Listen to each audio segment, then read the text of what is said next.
different messages. It's one. I'm joined today by Dave Dallas, Chief Marketing Officer of SunTech Transport. Dave, welcome. Thank you very much, Bob. It's good to be here.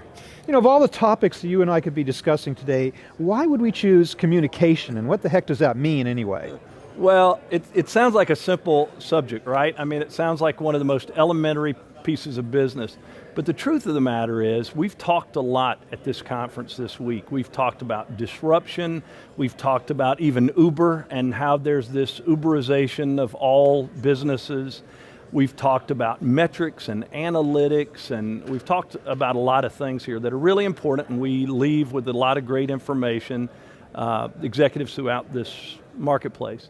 But one thing we don't talk a lot about is communication. And matter of fact, none of the speakers address communication. So how do you communicate all these incredible things that we talked about this week with the people who are actually going to make it happen? And I think the ability to communicate and to get to people to follow you, your lead, and to inspire them and motivate them and coach them to not only do these things that we learned about this week, but also to get feedback from them that will make the company stronger and better and more profitable and make the employees happier. I think communication is key, and it's something that people forget. Where would you rank it in comparison to, say, talent and technology? So that's a great question because I think it ranks very high. I actually think it ranks in the top 3. I think that talent at the beginning is the most important, that you hire the right people, talented people, creative, thoughtful people that can do the job, that can help the company grow. So I think that at the very beginning of a business process is probably the most important. I think technology is an absolute must. You have to have technology, and it almost doesn't matter kind of what your business is. You've got to have a good technology platform that enables the customer, whoever the customer is, to use your product. But as far as communication goes, I think that once you have those other two, you've hired the right people and you've got technology in place, then I think communicating how to grow the business and what your message is to the marketplace and how to get them following along in the footsteps that's going to drive the company in the right direction is right there in the top 3. And last year, Bob, I was here and I spoke to a large group here about time, talent, and technology. And at the time, I really thought that was a message that was powerful and needed to be delivered. But now, I got to tell you the truth. I think now communicating that message and all the messages we've heard here this week are tantamount to success. Sounds like we're talking about 2 different kinds of communication. On one hand, internal communication to get your message within the organization, and then you just said to communicate to the marketplace as well. Is that really one thing, or are these 2 kind of discrete efforts that require different disciplines and tactics and techniques? I think they're the same thing. I mean, people will tell you, well, these are different messages. It's one message to the customer. It's a different message to the employee. At my company, we have agents, and in some models you might term that as franchise, independent contractors, but we have agents. These are successful entrepreneurs that fall within our business. I got to tell you, Bob, I think that message, good messaging, transparency, frequent communication is almost the same no matter who the receiver of that message is, whether it's a customer, an agent, an employee, in our case a shipper. Obviously there's different pieces of that message that you share depending on the audience, but overall I think the message is the message.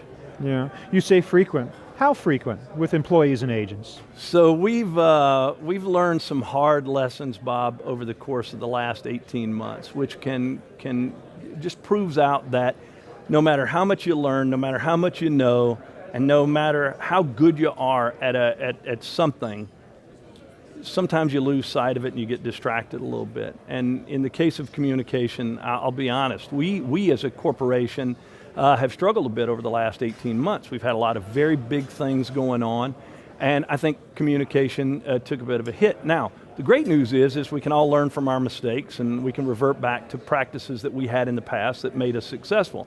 So I would say that communication frequency is daily. There's different kind of messages that you get out. You know, you don't share the same message day in and day out. Certainly your message should be repetitive, but I think one-on-one, small groups, your employees, agents who have issues, that's daily.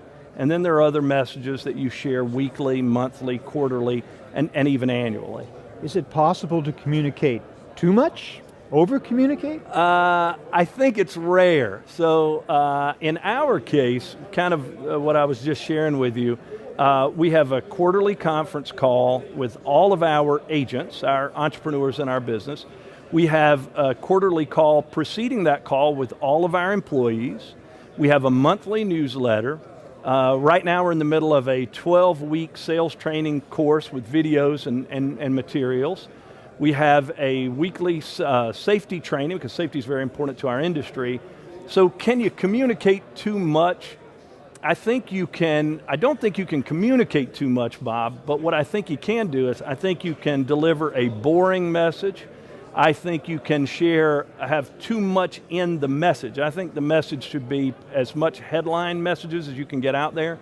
I think we're all flooded with so much information. I think that if we keep the information short, to the point, interesting and fun and relative kind of to what's going on, I think people will always receive those messages well, and they can do something with it. I think when the message is too long, too boring, uninterested, not fun, and only applies to part of the group receiving it, then I think you can communicate too much. How do you know that your message in your training is effective? So I think the best way to know if your message and your training is effective is, I think you see the behavior in people. So whether it's sales training techniques, or if it's sales training techniques and training, one, because of technology, we can see how many people participated now, even in a conference call or training. So one, you can see they participate. You can see if they go back and refer to that material. You can see then through sales if they actually put it to work and it's generated revenue for them. With safety, the safety message, you can see if you become safer and your scores improve, and you have a better product as far as safety goes on the highways and byways. And then I think another way is you keep employees. I mean, over time, I think when you communicate accurately and you're transparent with employees and you bring them into stuff, I think you keep those employees, and I think they stay for a long time and they stay motivated and engaged in what's going on. You would probably tell me that the culture of communication has to be driven from the top. And yet, CEOs each have their own different brands and styles of communication, Yes, and they come and go, which means that the whole culture of communication changes every time you have a new person at the top. Right. So the question is, how do you instill this constant, effective communication throughout an organization on a constant basis that's not governed by a personality coming and going? Man, what a question. Bob, we hadn't discussed this at all, as you know. And so we actually changed CEOs about 2 years ago. So I've been a part of that. I've seen that in action over the course of the last year and a half or 2 years. So I think all executives will tell you it starts at the top. I think most executives will tell you that everything starts at the top. It doesn't start at the top. I think it gets implemented. It gets recognized. It gets communicated from the top.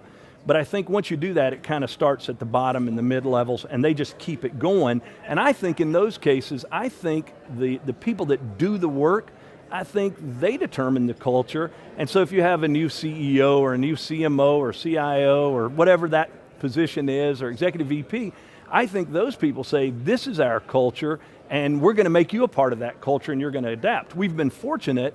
We all kind of agree on the culture and what it is, and it's very communicative and collegial, and everybody kind of loves each other because we're supporting entrepreneurs. We're partners with them, but not an easy thing, but once you get that culture in place and it's a good culture and people thrive on it, you can keep that going for a long, long time.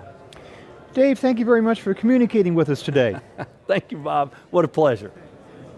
I've been speaking with Dave Dallas of SunTech Transport. Thank you very much for watching.